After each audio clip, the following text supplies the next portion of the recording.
आप सभी का। आप देख रहे हैं सुनो यूपी का मॉर्निंग एडिशन। मैं हूं आपके साथ जया मिश्रा। नमस्कार, वेरी गुड मॉर्निंग। मैं हूं आपके साथ दीपा। फिलहाल चलिए आपको सीधे लिए चलते हैं लखनऊ। बसपा सुप्रीमो मायावती क्या कुछ कह रही है, सुनाते हैं आपको। और आज इस मौके पर सबसे पहले मैंने अपने निवास स्थान पर इनको हार्दिक दिल से अपने श्रद्धा सुमन अर्पित किए, जिन्होंने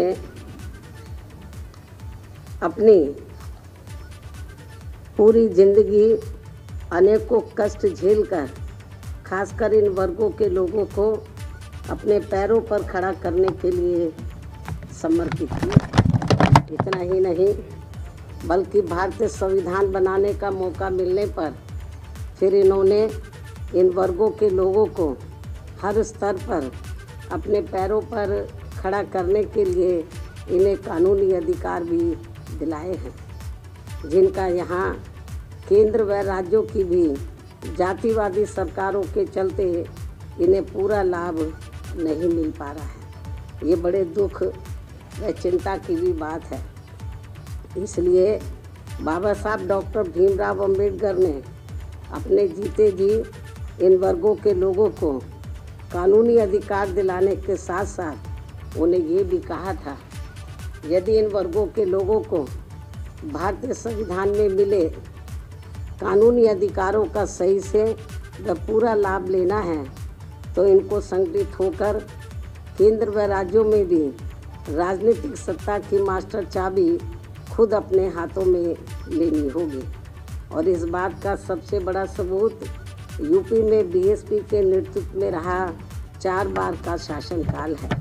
और इस दौरान बीएसपी ने प्रदेश के विकास व जनहित के असंख्य ऐतिहासिक कार्यों को करने के साथ साथ बाबा साहब डॉक्टर भीमराव अंबेडकर जी को भी विभिन्न स्तर पर पूरा आदर सम्मान दिया है, जिसे विरोधी पार्टियां अभी तक भी आसानी से हजम नहीं कर पा रही हैं। ये सब किसी से छिपा नहीं है। और आज उत्तर प्रदेश सहित पूरे देश में बीएसपी के लोग जिस भी रूप में व जिस भी स्तर पर अपने ऐसे महान व्यक्तित्व व मसीहा की पुण्यतिथि का कार्यक्रम आयोजित करके इनको अपने श्रद्धा सुमन अर्पित कर रहे हैं, तो उनका मैं पूरे तहे दिल से आभार प्रकट करती हूँ।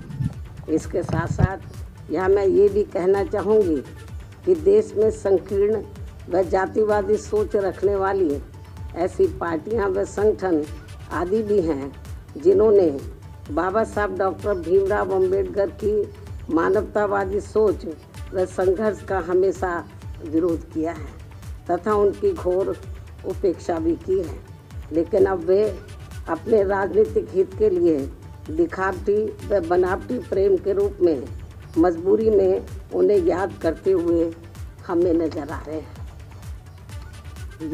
यह उनकी इसी मजबूरी का ही नाम बहुजन समाज पार्टी है, जिसकी स्थापना के बाद से ही देश में टूटे व बिखरे पड़े हुए करोड़ों दलितों, आदिवासियों व अन्य पिछड़े वर्गों तथा धार्मिक अल्पसंख्यकों में से विशेषकर मुस्लिम समाज के लोगों को भी इस पार्टी ने बाबा साहब की सोच के मुताबिक चलकर इनको इनके वोट की शक्ति व राजनीतिक महत्व के प्रति जागरूकता पैदा करके उन्हें उनके अस्तित्व तथा उन्हें गुलाम मानसिकता से भी काफ़ी कुछ आज़ादी दिलाई है। इसलिए बाबा साहब डॉक्टर भीमराव अंबेडकर को दिल जान से चाहने वाले उनके खासकर व बीएसपी मूवमेंट से जुड़े करोड़ों लोग देश भर में आज उन्हें केवल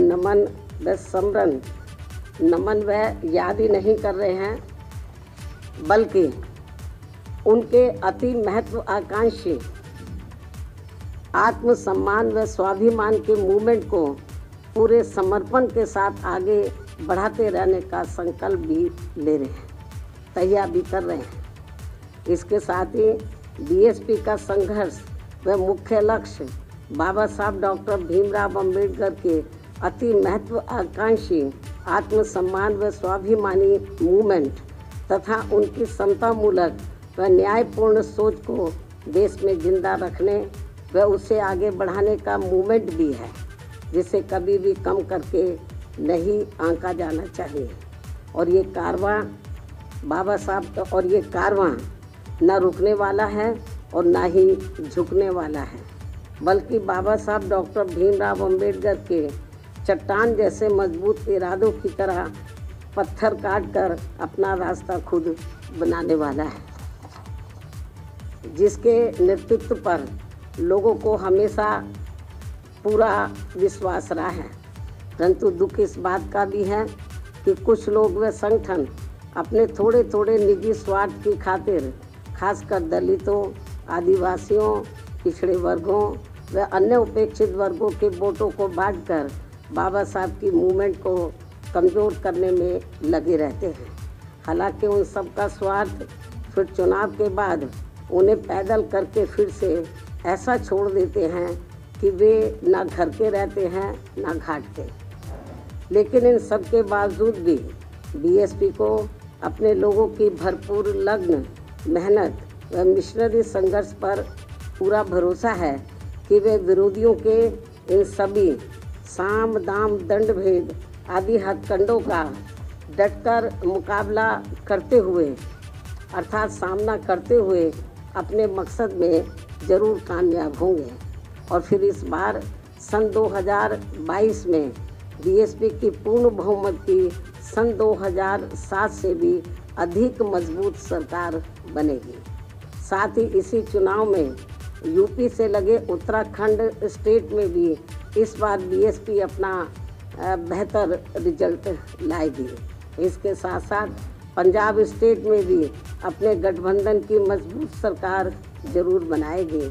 और अब अंत में पूरे देश भर में बीएसपी के सभी लोगों की तरफ से भी परम पूज्य बाबा साहब डॉक्टर भीमराव अंबेडकर जी के साथ साथ दलित, आदिवासी व पिछड़े वर्ग में समय समय पर जन्मे अपने महान संतों, गुरुओं व महापुरुषों में भी खासकर महात्मा ज्योतिराव फूले, छत्रपति शाहू जी महाराज, श्री नारायण गुरु व बीएसपी मूवमेंट के जन्मदाता एवं संस्थापक मान्यवर श्री कांशीराम जी आदि को भी दिल से नमन व श्रद्धा सुमन अर्पित करते हुए अपनी बात यहीं समाप्त करती हूँ। धन्यवाद। जय भीम व जय भारत।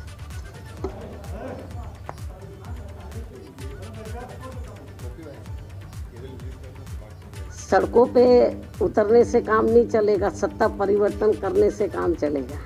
जब सत्ता परिवर्तन हो जाएगा तो संविधान बच जाएगा। सड़कों पे उतरने से सत्ता में बैठे हैं बाबा साहब डॉक्टर अंबेडकर के विरोधी लोग, तो लेकिन हम सड़कों पे उतर के क्या करेंगे, क्योंकि हमें सत्ता परिवर्तन करना होगा। और जब केंद्र और राज्यों में इस किस्म की सरकारें जो संविधान के हिसाब से नहीं चल रही हैं, तो उनका एक ही रास्ता है कि उनको सत्ता से बाहर करके तो बीएसपी को सत्ता में लाना, तभी संविधान सही मायने में ठीक ढंग से संविधान के मुताबिक काम हो सकता है, किया जा सकता है।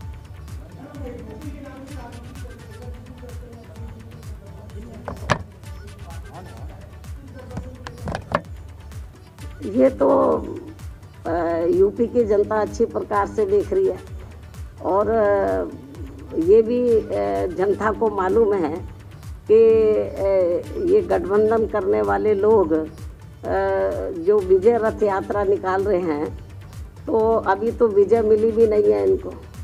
लेकिन अभी कल मैं देख रही थी चंदौली में, तो समाजवादी पार्टी के लोग किस तरीके से कानून को अपने हाथ में लेकर, और उनका विधायक भी तो कानून को अपने हाथ में लेकर, तो वहाँ के पुलिस कर्मियों के साथ जो उनका दुर्व्यवहार रहा है वो किसी से छिपा नहीं। अभी तो वो विजय भी नहीं मिली है, ये हाल है।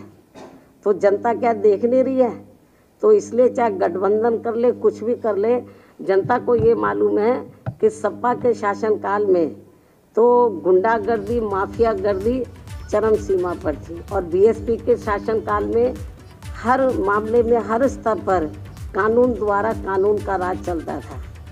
तो ये भी आप लोगों को मालूम है, मीडिया बंधुओं को अच्छी प्रकार से मालूम है। चाहे आज भारतीय जनता पार्टी कहे कि हम कानून द्वारा कानून का राज कायम करके चल रहे हैं, ऐसा कुछ भी नहीं है। ज़मीनी हकीकत में कोई दिन ऐसा नहीं जाता।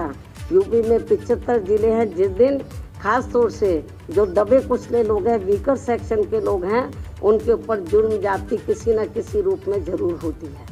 मीडिया को ये लोग मैनेज कर लेते हैं। मीडिया में तो बहुत कम रिपोर्ट आती है जुर्म जाति की, वर्तमान सरकार की भी बहुत कम आती है, आटे में नमक के बराबर। और बहुत ज़्यादा जुर्म जाति हो रही है, ये किसी से छिपा नहीं है। ठीक है, देखो उत्तराखंड में बीएसपी अकेले अपने बलबूते पर चुनाव लड़ेगी और पंजाब में तो हमारा जो है शिरोमणि अकाली दल से गठबंधन हो गया है, तो वहाँ हम लोग गठबंधन करके वहाँ पर पंजाब स्टेट में चुनाव लड़ रहे हैं।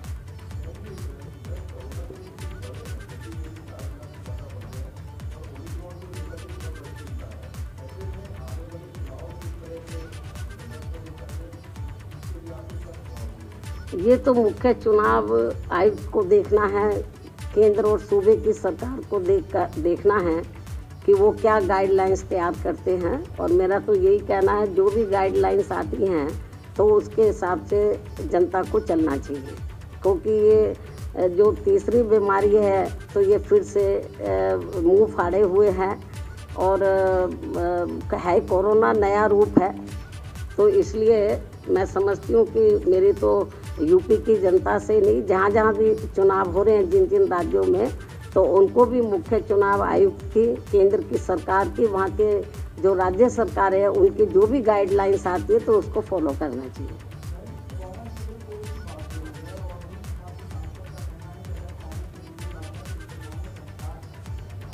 नहीं, जब आएगा तो तब इस सवाल का जवाब पूछना, अभी आया किधर है। अब भविष्यवाणी पहले करते, जबरदस्ती आप जो है तो केंद्र सरकार को तैयार कर रहे हैं कि वो जल्दी से वो ये कानून ले आए, नियम बना दे। अब इस सपा वाले क्या कहते हैं, चंदौली में नहीं देखा है?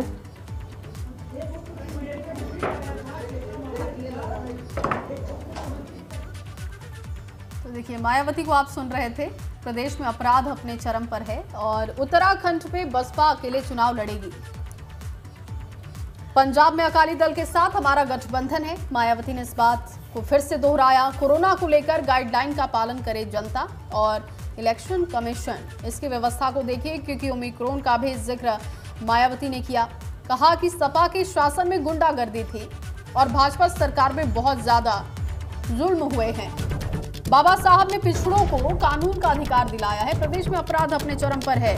मायावती ने लॉ एंड ऑर्डर पर सवाल उठाए। साथ ही साथ उन्होंने कहा कि उत्तराखंड में बसपा अकेले चुनाव लड़ेगी और पंजाब में अकाली दल के साथ हमारा गठबंधन है। और क्या कुछ कहा है बसपा सुप्रीमो मायावती ने, एक बार फिर से आपको सुनाते हैं। और फिर इस बार सन 2022 में बीएसपी की पूर्ण बहुमत की सन 2007 से भी अधिक मजबूत सरकार बनेगी। साथ ही इसी चुनाव में यूपी से लगे उत्तराखंड स्टेट में भी इस बार बीएसपी अपना बेहतर रिजल्ट लाएगी। इसके साथ साथ पंजाब स्टेट में भी अपने गठबंधन की मजबूत सरकार जरूर बनाएगी।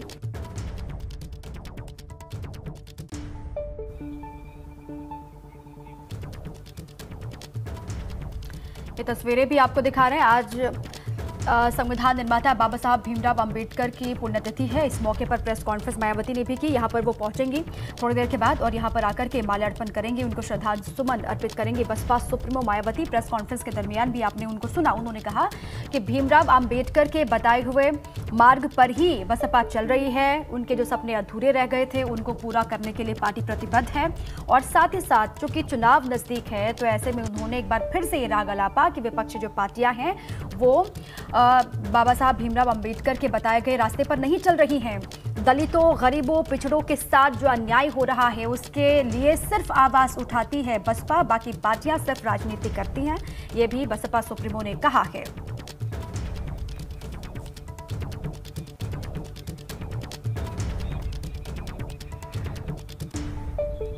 सुनो यूपी का मॉर्निंग एडिशन देख रहे हैं आप। ये आपको लखनऊ की तस्वीरें दिखा रहे हैं। यहाँ पर बसपा सुप्रीमो मायावती बाबा साहब की तस्वीर के सामने पहुंची हैं, उनको श्रद्धांजलि देने के लिए पुष्प अर्पित करेंगी। माल्यार्पण किया, उसके बाद ये श्रद्धा सुमन अर्पित करती हुई बसपा प्रमुख मायावती, आज चूंकि पुण्यतिथि है बाबा साहब की और इसीलिए ये तस्वीरें आपको दिखा रहे हैं। बसपा आज प्रदेश भर में अलग अलग हिस्सों में तमाम कार्यक्रम भी आयोजित करेगी। हर साल पुण्यतिथि के मौके पर बसपा की तरफ से तमाम आयोजन होते हैं प्रदेश भर में और आज भी ये सिलसिला शुरू हो चुका है। सबसे पहले सुबह सुबह यहाँ पर पहुँच करके बसपा प्रमुख मायावती ने पुष्प अर्पित किए और थोड़ी देर पहले प्रेस कॉन्फ्रेंस में भी आपने उनको सुना था। उन्होंने तमाम बातों का जिक्र भी किया। चुनाव भी नज़दीक है, ऐसे में दलित, पिछड़े वर्ग, गरीबों की आवाज़ उठाने वाली पार्टी उन्होंने बसपा को कहा और साथ ही ये भी कहा कि उत्तराखंड, उत्तर प्रदेश में मजबूती के साथ बसपा आगे बढ़ रही है। चुनाव के लिहाज से उत्तराखंड में अकेले चुनाव लड़ेगी। पंजाब को लेकर कहा कि शिरोमणि अकाली दल के साथ गठबंधन भी वो हैं। ये तस्वीरें लखनऊ की आपको हम सीधे दिखा रहे हैं। अलग अलग हिस्सों से आज ये तस्वीरें सामने आएंगी। आज पूरा देश बाबा साहब भीमराव अम्बेडकर को नमन कर रहा है। बिल्कुल। और दीपा, आज के दिन मायावती ने जिक्र किया कि दलित और पिछड़ों को लेकर बसपा प्रतिबद्ध है। अब आगे बढ़ते हैं। आज 6 दिसंबर है। अयोध्या में विवादित ढांचा हटाए जाने की 29वीं बरसी को लेकर यूपी प्रशासन व्यवस्था में लगातार जुटा हुआ है। पूरे प्रदेश में एडीजीपी ने सख्ती बरतने के आदेश जारी किए हैं। एडीजी लॉ एंड ऑर्डर ने साफ कर दिया है कि किसी भी शहर में परंपरा से हट करके नए आयोजनों की अनुमति बिल्कुल नहीं होगी। इसके बावजूद भी कानून से अगर खिलवाड़ किया जाता है तो उनको बख्शा नहीं जाएगा, सख्त कार्रवाई की जाएगी। और आज की संवेदनशीलता को देखते हुए यूपी में एहतियात के तौर पर पीएससी और सेंट्रल पैरा मिलिट्री फोर्स तैनात कर दी गई है। एडीजी लॉ एंड ऑर्डर के मुताबिक 6 दिसंबर को यूपी में 150 कंपनी पीएससी और 6 company central para military force तैनात की गई है। अयोध्या, वाराणसी, मथुरा के लिए अलग से सुरक्षा के इंतजाम किए गए हैं। इन शहरों पर खास तौर पर विशेष नजर रखी जा रही है। संदिग्ध गतिविधि करने वालों से निपटने की पूरी तैयारी है।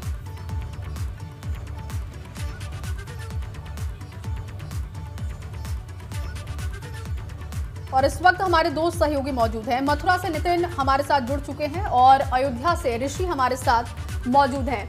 नितिन, सबसे पहले आपका रुख करूंगी क्योंकि मथुरा को संवेदनशील बताया जा रहा है। वहां के हालात संवेदनशील कुछ दिनों से दिखाई दे रहे हैं। किस तरीके के पुख्ता इंतजाम वहां पर इस वक्त आप देख पा रहे हैं? क्या क्या तैयारी है वहां के लिए? देखिए, जैसे जैसे दिन चढ़ता जा रहा है, जो सुरक्षा घेरा है वो और ज़्यादा मजबूत कर दिया जा रहा है। आप देख सकते हैं कि मैं जन्मस्थान के गेट नंबर 1 पर मौजूद हूँ। अभी सुबह के वक्त यहाँ जो 2 व्हीलर या जो कहा जाए सीमित संख्या में जो वाहन जा रहे थे, अब उनको भी जाने की मनाही है। SSP, DM round the clock लगातार पूरे जो कहा जाए जो संवेदनशील इलाका है उसका वो दौरा कर रहे हैं। आप देख सकते हैं कि बैरिकेड खींच दिए गए हैं और यहाँ से बिल्कुल कुछ 100 मीटर की दूरी पर यहाँ से श्री कृष्ण जन्मस्थान परिसर है। तो ऐसे में लगातार जो येलो जोन है यानी मंदिर के बाहर का जो इलाका है, पूरी तरह से कहा जाए सुरक्षा व्यवस्था पूरी तरह से छावनी में तब्दील है। परिंदा भी पर नहीं मार पाएगा। भले ही तमाम संगठनों की तरफ से, खासकर अखिल भारत हिंदू महासभा की तरफ से जलाभिषेक का जो ऐलान है वो वापस ले लिया गया है दिल्ली में करने की बात उनके राष्ट्रीय अध्यक्ष राजश्री चौधरी ने वहाँ पर भी कान्हा की नगरी में चाक चौबंद इंतजाम है, लेकिन अयोध्या लिए चलते राम की नगरी। वहाँ से ऋषि गुप्ता लगातार बने हुए। ऋषि, कैसी तैयारी आप देख पा रहे हैं वहाँ पर? आज 29वीं बरसी है विवादित ढांचे को गिराए जाने की, किस तरीके से तैयारियां की गई हैं? कितना मुस्तैद है प्रशासनिक अमला?